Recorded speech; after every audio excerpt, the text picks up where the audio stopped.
Nge rero biriya amasengesho ameze kuriya nyafata nko guhanuza indege umuheto. Ni nko guhanuza indege umuheto kuko izeza ibitangaza biri mu kirere, ntutera intambwe ngo ushake uzabona Imana iguhera umugisha mu byo wakoze. Ntabwo Imana iguhera umugisha mu kirere, ugira icyo ukora ikaba ari kihesha umugisha. Reka twizere ko meze neza nshuti bakunze ibiganiro bigiye bitandukanye tugenda tubagezaho kuri uyu muyoboro. Musabyimana Janvier ndetse na Tuyisenge Theogene, mwe mwamaze kwishinganisha mukora subscribe, turabashimiye cyane. Namwe mutarishinganisha, reka tubabwire ko uyu ari wo mwanya mwiza wo kubikora kugira ngo ibiganiro tugenda tunyuza kuri uyu muyoboro mubashe kubikurikira nta na kimwe kibashitse. Yego, turamutse tugarutse mu bihe by'abakera tugiye nko mu byakozwe n'intumwa, uburyo itorero rya mbere ryatangiye ryari riyobowe na Petero. Turebye hano nko byakozwe n'intumwa mu bice bitanu, tubona ngo uburyo abana b'Imana, abera b'Imana ngo babaga ahantu hamwe basangira ijambo ry'Imana, basangira ibyabo, babana neza, ntawe ugira ikibazo muri bo bitewe n'uko urukundo ariko bari barashize imbere. Umunsi umwe hari abashatse gusa naho babideviye, witwaga Ananiya na Safira. Iyo dusomye ijambo ry'Imana ritwereka uburyo bapfuye, Ananiya agapfa ndetse na Safira akaza kuza gupfa. Ubwo rero mu bihe byo hambere abantu bariseriye ku bijyanye no gukora umurimo w'Imana ku rwego n'uwabaga watirisha agakora ibihabanye n'ibyo bakoraga yabaga yabigiramo ingaruka zidasanzwe. Ariko turebye muri iyi minsi ya none ubusambo bwabaye bwinshi ku rwego abakozi b'Imana batakizerwa, n'abazima basigaye bakora iby'Imana ishaka bakiri mu mwanya ntabwo bakizerwa bitewe n'abenshi biganje bakora iby'Imana idashaka. Ubwo rero biragaragara neza ko itandukaniro rirahari. Nk'iyo tugiye muri Yakobo mu gice cya mbere ku murongo 23 biravuga ngo itorero Imana yemera nirifasha imfubyi n'abapfakazi. Niko kera byari bimeze, amatorero yafashaga imfubyi n'abapfakazi, ariko muri iyi minsi urasanga umuyobozi w'itorero ashize imbere inyungu ze kurenza iz'abayoboye. Yego. Ubwo uyu munsi bivuze ko ijambo ry'Imana ryabaye igicuruzwa, insengero zikaba amaduka, abakristo bakaba abakiriya cyane. Ntabwo abakristo bakiyoborwa n'ababashakaho ko babona ubugingo, ahubwo basigaye bayoborwa n'ababashakaho ko bababonamwe indamu. Basigaye bayoborwa n'abantu basa naho bari kubakama pari raporo yo kubashakamo kwa babona ubugingo. Reka tugane na Theogene pasiteri. Iyo urebye ukuntu abapasiteri uyu munsi babayeho, umukozi w'Imana ati uyu munsi bari gukama, namubona ko baba bari gukama abayoboke bimeze ute? Ibi iyo mbibonye numva nasenga isengesho ng'ibyo Yeremiya yasenze mu gitabo cy'amaganya, Yeremiya igice cya 5:21, aho yavuze ngo utwigarurire Uwiteka natwe tuzaba tukugarukiye, tugarure ibihe byacu bibe nk'ibya kera. Ibihe bya kera rero nanjye niga gusenga nabonaga abantu bararikiye iby'umwuka, kumenya gusenga, kumenya icyo Imana ishaka. Ndetse na bamwe mu babaga bayoboye amatorero twabonaga bararikiye kumenya icyo Imana ishaka, badashyira indamu zabo imbere, batubwira ubugingo buhoraho. Ariko bigezemo hagati benshi batangiye kudeviya. Umukristo nk'uko mwene data bivuze, ntiyaba umukristo wo kubwirwa kujya mu ijuru, ahubwo aba umukiriya. Umukiriya. Ni nayo mpamvu uyu munsi wa none umukiriya utanga byinshi mu rusengero niwe witabwaho kuruta ukeneye byinshi. Utanga byinshi niwe witabwaho kuruta ukeneye byinshi. Icyo rero kiratwereka yuko ibihe bya kera bikenerwa ngo byongere bigaruke, ibihe birimo gusenga, ibihe birimo gukizwa, donc dukeneye ububyutse burimo kugaruka kw'Imana mu bantu. Ibyo nibyo bituma wenda nibura bamwe mu bakozi b'Imana baho guhangana bitewe n'uko usangana n'ubundi b'abakristo b'abayoboke hari icyo babategerejeho, nk'uko tubibona kuri social media zitandukanye. Karenze mbona Pastor Claude na Apotre Yungwe bari gutukana bati uko nshurika ikikira uri kirimo amazi ameneka, ati nawe nuko rero ugiye kuvaho. Umwe mu bantu atari yo ntandaro yo kuba bahangana. Icya mbere nk'uko twabivuze, bapfa abakiriya, bapfa kurwanira imyanya. Bapfa abakiriya, icya kabiri bagapfa kurwanira imyanya. ikindi cya kabiri abantu baje mu muhamagaro ariko baza mu muhamagaro bataje mu cy'umuhamagaro bahamagarira. Umuhamagaro wabwiraga abantu ngo mugende mu mahanga yose muhindure abantu babwiriza ubutumwa bwiza mubahindure kuba bigisha abantu abazizera muzababatize mubigishe kwitondera ibyo nababwiye. Ariko bazana abantu kuko bazabona amamodoka kuko bazabona inzu nziza, sibyo? Iyo ibyo rero bibuze haba ikibazo. Abo pastor uvuga ndirinda kubavuga amazina cyane ariko barazwi cyane ku ma YouTube n'ahandi. Kuvuga ngo ntabwo bashyize imbere gushakira abantu ubugingo boraho. Icyo bashize imbere ni ukugira ngo ya mitungo iboneke. Nibura rero barahangana rimwe na rimwe nibyo bajemo ngo ni ugucreate content.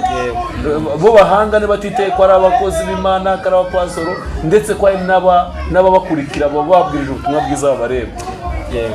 Reka tugaruke kwa Dieudonné, iyo turebye bamwe mu bakozi b'Imana bati nudakora ibi Imana izakugira utya, abandi bati uramenye nutazana kimwe mu cumi ntabwo Imana izakujya neza. Ese Imana yabigira umujinya? Ese niba igira umujinya natwe tukaba tuyisenga ubwo turikura iki? Njye mbona abantu baracuritse ijambo ry'Imana.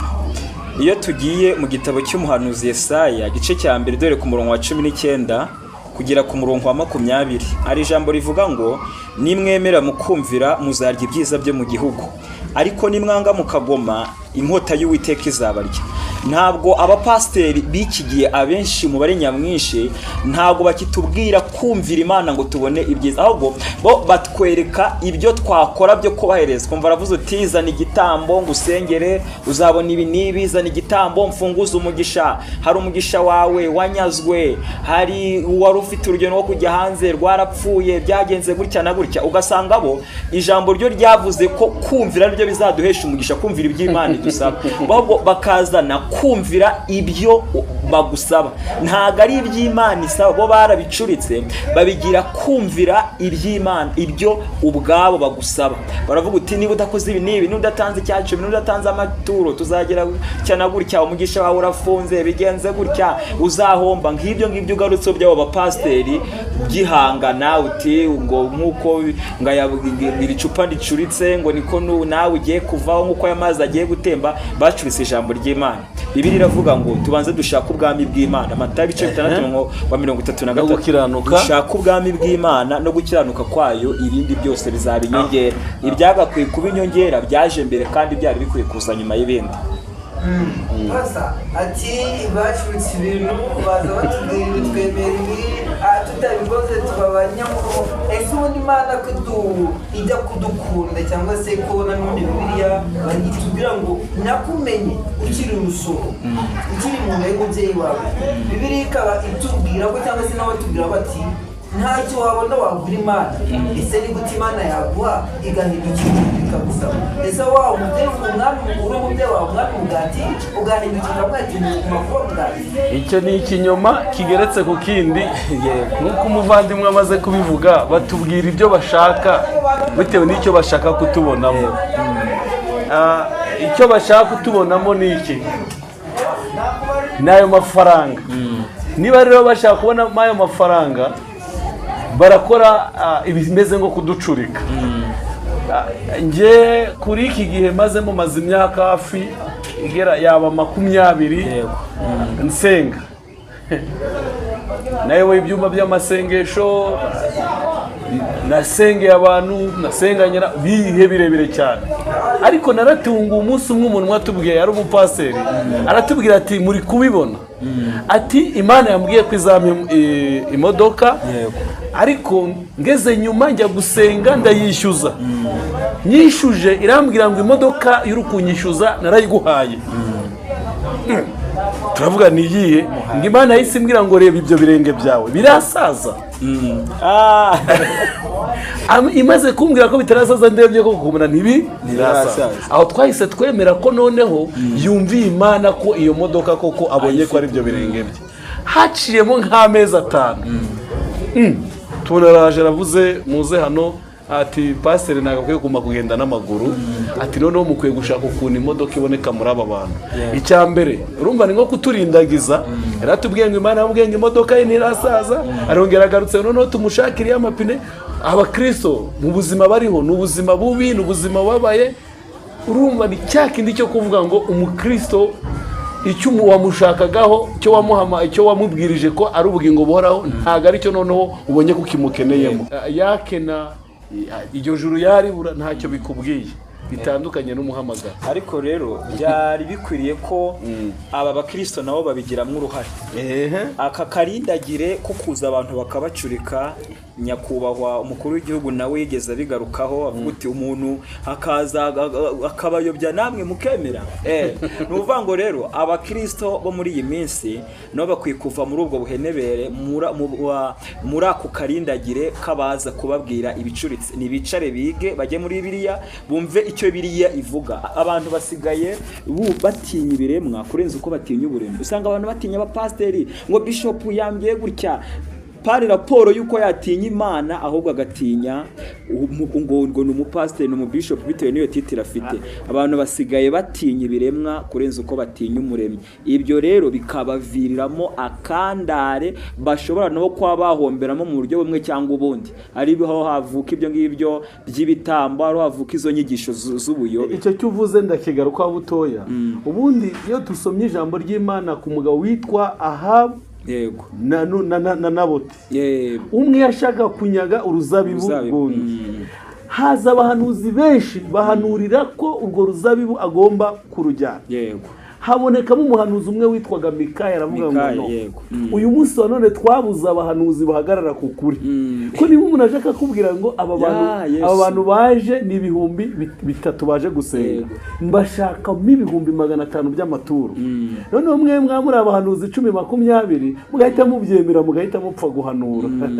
Habuzemo n'umwe uvuga ngo ibi bintu utubwiye ntago ari byo. Nagwanga urugero, umunsi umwe nabwo nagiye muri n'utuntu twinshi. Nari mu rusengero mbona abantu baje mari benshi, ndababwiriza, maze kubabwiriza negera umushumba wari uhayoboye, ndamubwira ati pastor, hari mu materaniro nimugoroba bakunze kwita timu, Imana ishimwe, urabona ko haje abantu benshi kandi harimo n'abakijijwe. Arambwira ngo haje abantu benshi, ati reba mu giseke. Nuvuga nibashake babe bake ariko bazana impiya, bazana amafaranga. Ubwo bagenzurira ubwinshi bw'abantu mu bijyanye n'ibyo babakura. Icyo uvuze rero cyo kurindagira, hari ikiganiro mperutse gukora mvuga ku kintu kijyanye n'amaturo. Avuga ngo ariko amaturo abakristo batura hagombye kuvamo ikintu kigaruka kigafasha abakristo. Niba batuye 100 hagombye kuvamo na 30 wenda garuka gafasha iki abakristo. Hari umudiakoni umwe wahise antera amabuye avuga ati pastor, amaturo yareke ntay'Imana. Ariko serira ryafashije umukene ryo ntabwo ari ry'Imana. None se sibyo twavuze ngo mu bihe by'ahambere itorero ryafashaga imfubyi n'abapfakazi kamenya mu mibabaro yabo. None ngubu yaracitse, abo gufashwa ntibagifashwa. Abo gufashwa nitwa bashumba. Barabicuritse. Nuvuga ngo abari bakwiriye gutanga ubufasha barabicuritse babwerekeza, kandi rero bari bakwiriye kubutanga. Njya mbyibuka umunsi umwe mu rusengero bigeze bavuga ngo baraduhagurutsa bavuga ngo ninduzi size y'umushumba yambara, ninduzi size y'umudamu wa mushumba, kandi nta uzi size y'uriya mukene wicaye hariya, nta uzi size, kandi uriya muntu numuha akambara ukamubwira na Yesu, birumvikana ko Yesu aramumenya. Uko Yesu intumwa zigeze zimubwira ati databuja burije sezerera abantu basezera mubagaburire mwewe ubwanyu. Yesu ntabwo yemeye gusezerera abantu bashonje, ahubwo yabanje yabaha n'iby'umubiri nk'uko yari amaze kubaha iby'umwuka. Simple rero abantu bakwiye guhabwa iby'umwuka ariko bagahabwa n'iby'umubiri, sibyo? Rero ibihe byacu byakera aribyo Yeremiya yasenze asaba, ndi gusaba Imana yo mu ijuru inyumve, iyo mu ijuru inyumve nitwumve itugarura ibihe byacu byakera, niba tuyigiriyeho umugisha aka kanya iri mu ijuru ryawe ryera, nitwumva itugarura ibihe byacu bya kera, bya bindi twakoraga ibiterane tugambiriye ko abantu bakizwa, tutakoraga ibiterane twamaze gupanga amafaranga ari bubonekemo, tutahatumiraga amakorari ngo azakora ibiterane kugira ngo tuyabwire ngo ayatuye menshi niyo ari gushimirwa, ahubwo twashimishwaga n'uko ari abantu baje kwakira Yesu. Nyakubahwa evangeliste, Imana itugarura ibihe niba twigireho umugisha, niba twigireho natwe dusenze nka Yeremiya, yumve kuganya kwacu, itugarura ibihe bya kera, bibe nk'ibya kera. Ni abahanuzi nk'abakera, dukeneye abavugabutumwa nk'abakera, dukeneye abakristo nk'abakera. Imana itugarura ibihe nk'iby'abakera. Nta muntu warushaga aba Elisa gukora ibitangaza, ariko abakoreraga ibitangaza wagira ngo ugiye kubahereza akantu nibura gasa n'ishinye bakabyanga uti wapi, tuzi ko mu ijoro bazaduhema. Yesu yigeze abigarukaho aravuga ngo mbene nk'abo ngabo ingurano zo baba bamaze kuzikorera, baba bazirangirije hano mwese. Mureke rero tubite ubutunzi bwacu atagera ingesi n'ingenzi, tumenye ko ibyo dukora cyanyamukuru tuzabihemberwa mu ijuru, ntabwo ari abantu bazabiduhera. Hari ikintu tubaje mbere kivuga ngo mbese kubera iki abantu abapasoro cyangwa abahanuzi batera abantu ubwoba. Leta nibuka umuhanuzi umwe nabonye kuri YouTube ejo bundi witwa Theogene nibishaka arimo avuga ngo hari umuntu yavuga ngo muri iyi minsi ngo hari ikintu kigiye kumubaho, ngo ndarahiye ngo n'imbere iyi mana itera ikubita abantu bamwe ikabica abandi iyi mana iziri kutubwira ngo ibintu tudakora ibi biratubaho. Ese yaba yarahinduye kamere zayo? Muri kamere yayo igira urugwiro, igira urukundo, itinda kurakara. Niba yaravuze ngo mbese ko muri babi mukamuzi guha abana banyu byiza, yewe data wo mu ijuru azabura ute guhereza umwuka wera abaho umusaraba. Dufite rero abantu batwigishije nabi, baraje batubwira Imana yica ariko ntibatubwira ko Imana ikiza.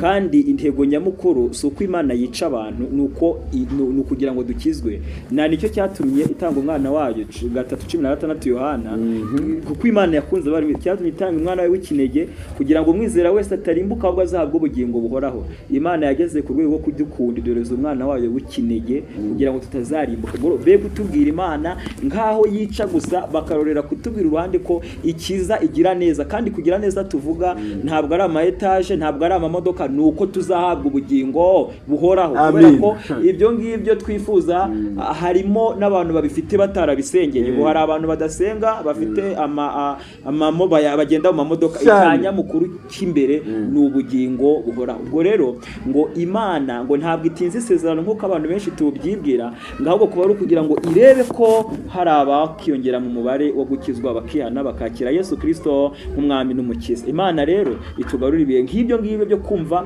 abantu bazahajwe cyangwa batewe inyota no gushaka Imana. Dawidi yigeze avuga ngo nk'uko imparakazi yahagizwa no gushaka amazi, ko nanjye umutima wanjye uhagizwa no kugushaka. Imana iduhereze ibihe nk'ibyo ngibyo byo gushaka Imana atari gushaka ibintu.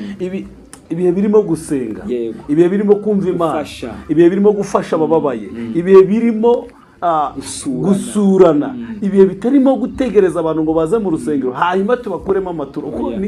Nicyo kintu giharawe. Narimo nibaza ejo bundi ndibaza se ninde pasoro, ninde muhanuzi ukijya gusura umukene wabaye yara kugisasira, ariko aramutse ari umukira akakitsamura rimwe isegonda yitsamuyemo n'iry'isegonda imodoka ziba ziparitse aho ngaho imbere yiwe. Kandi burya umwana w'umuntu yaje gushaka abari hanyuma y'abandi. Utugana ku musozo rero uyu munsi umukristo arasabwa iki, umupasiteri arasabwa iki mu rwego rwo kubaka umuryango uhamye? Tuve mu yokamana no tuze no mu buzima busanzwe kujya wa muntu agira umwuka wera mu mubiri muzima cyangwa se roho nzima mu mubiri. Icya mbere hari ikintu nsaba abantu nza muri uyu murimo, ndagira ngo hari umuntu nzi wahise avuga ngo Imana imubujije gukora akazi ko yakoraga ngo nayikorere gusa. Abantu bakwiye kumenya ko Imana itigeze ibuza abantu gukora. Tugiye mu muryango usanzwe, kubaka umuryango uhamye, ngewe ndi pasitoro ariko njya no gukododa amahema nkajya gushakisha. Ibyo biramfasha kuko nanjye bituma nkora ya mirimo kandi nkanasenga Imana. Nabara abapasitoro bakera mubona babaga bafite imirima myinshi cyane, bahinga bafite inka, pasitoro ava kubwiriza akajya. Abantu ntibareka ubuzererezi. tumye ngaruka ku kindi. Ariko dufite abantu ba pastora bavuga butumwa abahanuzi babaye inzererezi. Nibareka ubuzererezi basenga Imana kandi bakore kandi buke ko bafite n'imiryango bagomba kwitaho, bityo igihugu cyacu kizatera imbere n'Imana ivugwe neza mu Rwanda. Imana ivugwe neza, abantu bayumve, abantu bayisenge, abantu bayubahe. Nicyo ngira ngo uyu muvandimwe turi kumwe hari aho yagarutse avuga ukuntu twaba pastor tugira nyuma tugashakamo abantu ibyo tubashakamo atari by'Imana igize ibashakamo, kugira ngo twubake umuryango uhamye. Rero twebwe abapastor bavuga butumwa nidushakemo abantu iby'Imana ibashakamo. Ikindi cya kabiri, abantu nibahaguruke baze bumva ibiganiro, niba ibiganiro bazahumuka bumva inyigisho nzima, bareke kurinda kabiri aravanga, ariko wowe wumva inyigisho nzima, ukurikira inyigisho nzima. Noneho ijambo ry'Imana rikavuga ngo mbese bazabimenya gute batabibwiwe? Ni iki kituzanye hano, ni ukubabwira ngo muhumuke, we kujyana umuntu amafaranga yawe ngo Imana irarize kubera yuko udatanze amafaranga hano. Imana irarize kubera ko utatanze igihugu ufite. Yigeze ivuga muri Zaburi ya 50 tise inka z'ibirarashyamba ni izanjye, yaba nkeneye inyama nagenda ngafata imwe muri izo nkayibaga. Ntabwo Imana ikeneye ibintu, ikeneye umuntu. Ntikeneye ibintu, ikeneye umuntu. Imana igumugisha byose ni ibyayo, wishaka ni wowe, ntabwo ari ibintu ishaka. Uracyari umuvugabutumwa kandi uri mutoya mu myaka. Nivuga ko uri muto mu myaka ntubabare, ndi mukuru, urabona ko ndi kugera mu myaka y'abasheshe akanguhe. Iyo wabyaye ukagira ubutangiye gukura, ibihe byo gusenga birimo, ndetse rimwe na rimwe abavugabutumwa bato bari kwanga kubizamo byo gusenga bitewe n'ibyo bari kubonamo. Nge hari inama ntanze, ariko wowe nize nama watanga cyangwa nize mbaraga zizagufasha guma kuba muri ibi bintu. Nk'uko umunyamakuru yabigarutseho, dukeneye kugira abakristo bubakitse mu buryo bw'umubiri no mu buryo bw'umwuka, kuko impamvu nyamukuru iteye abantu bitubona, wenda reka mere ku ruhande rw'abitabona abakozi b'Imana, impamvu nyamukuru ninda we yumva ko ibyo ashaka mbega azahinga mu bakristo akaba ari naho anasarura, akirengagiza kimwe bavuze cyo gukora. Hari umuntu wigeze umbwira ijambo ryiza, arambwira uti Dieudonne uracyari mutoya, ariko ambwira ijambo risa naho riri umugani, arambwira ngo mbere yo kujya gusenga uzajya ubanza utera insina, cyangwa ngo ujye gusenga ujye gutera insina. Muri makeya ntabwo yari ashatse kumbwira insina iyi ngiyi igitoki, nge numvishe ko ashatse kumbwira ko gusenga bigomba kujyana no gukora. Ubwo rero bazana ibintu by'ubutubuzi kubera ko badafite ibindi bintu bakora, niho amaso yabo aba ari. Bibiliya ya Pawulo yageze avuga ngo inda zabo bazigize Imana. Ubwo rero abantu nibasenge kandi bagende no gukora. Ntabwo Imana yigeze ibuza abantu gukora, kuko Bibiliya iravuga ngo nzakujya imbere. Izakujya imbere se utagiye? Bibiliya ikongera ikavuga ngo Matayo 7:7 mushake muzabona, uzabona utashatse, mukomange muzakingurwa utakomanze. Unyibukije akantu gato gatuma nseka nubwo turi gusoza. Ariko rasi mujya mwumva ngo umva umushinga Mana we, umva umushinga. Ngewe aho yavuye ndahaze. Abagabo babiri bagiye gusengera umuntu, bamaze gusengera ndabazi, ariko buno barakubiswe, Imana yabatse ibyo bari baga. Bamaze gusengera umuntu, twari mu gihe kimeze nk'umwijima muri za 2009. Barangije bamubwira ko matera n'ibindi byose biri mu rugo abadayimoni babiroze. Barabyikorera babijyana, bamaze kubijyana baragenda babigurisha $400 by'icyo gihe. Barangije baraza bamaze kurya no guhaga babahimbye korasi, umva umushinga Mana we. Bari bamaze kubona umushinga nyine wo kwiba, ariko bawukoresha barakorera nabo bayigendera, umva umushinga. Kuko azi ko naza no kubwiriza hano, yamaze gupanga na pasoro mu giterane karabwiriza, bakitanga bagacyura isanduku y'isezerano ya miliyoni, nabo agakuramo 200 ye ntiyavunitse. 200 ni umusara w'umuganga, 200 ni umusara wa mwarimu wigishije ukwezi, ariko we abyinya isaha imwe ahise yacyura.